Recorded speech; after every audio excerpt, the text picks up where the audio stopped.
Hello and welcome back.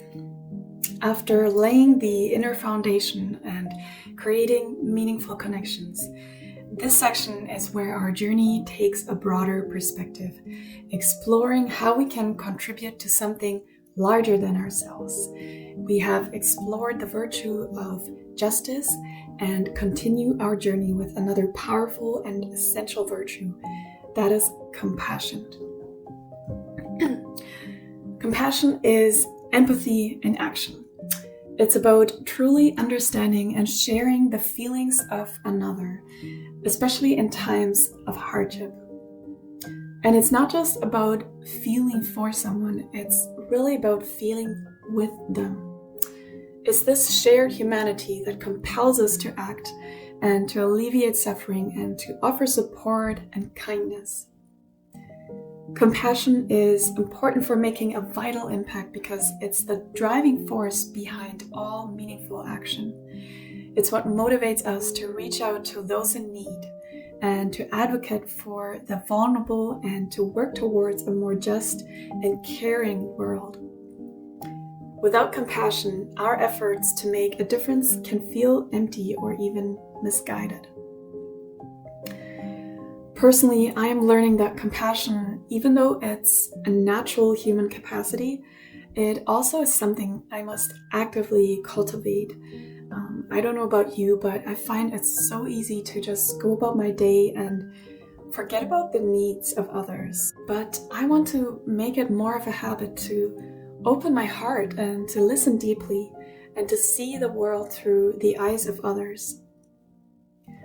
One figure who embodies the spirit of compassion is Florence Nightingale. She is often romanticized as the lady with the lamp, but she was a real person with real struggles and imperfections. But her dedication to the care of the sick and wounded, particularly during the Crimean War, is a testament to the power of compassion.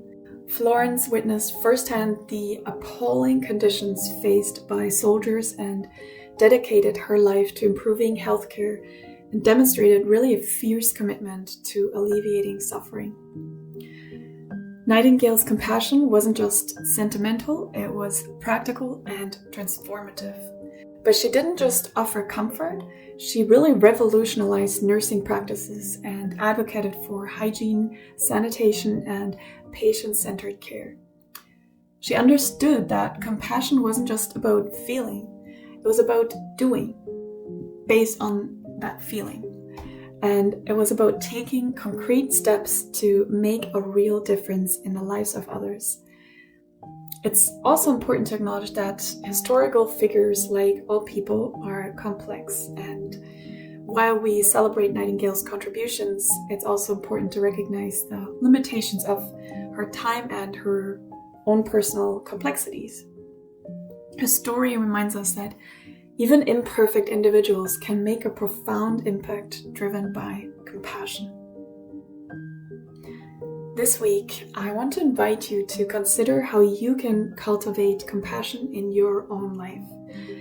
Perhaps it's about volunteering at a local charity or donating to a cause that you care about or simply taking the time to listen to someone who is struggling. It could even be as simple as offering a kind word or a helping hand to someone in need. Once again, your workbook will give you more ideas on this subject. But I wanted to remember that as all the virtues we have talked about so far, compassion isn't always easy. It doesn't always come naturally to us. It can be emotionally challenging to witness the suffering of others. But it is so essential for creating a more humane and just world. It's about recognizing our shared humanity and acting on our empathy to make a positive difference. And just like Florence Nightingale, we all have the potential to cultivate this compassion and make a meaningful contribution to the world around us. So let us strive for compassion and see how it can transform lives, including our own lives. Next time, we are going to turn our attention to another essential virtue for making a positive impact, and that is love.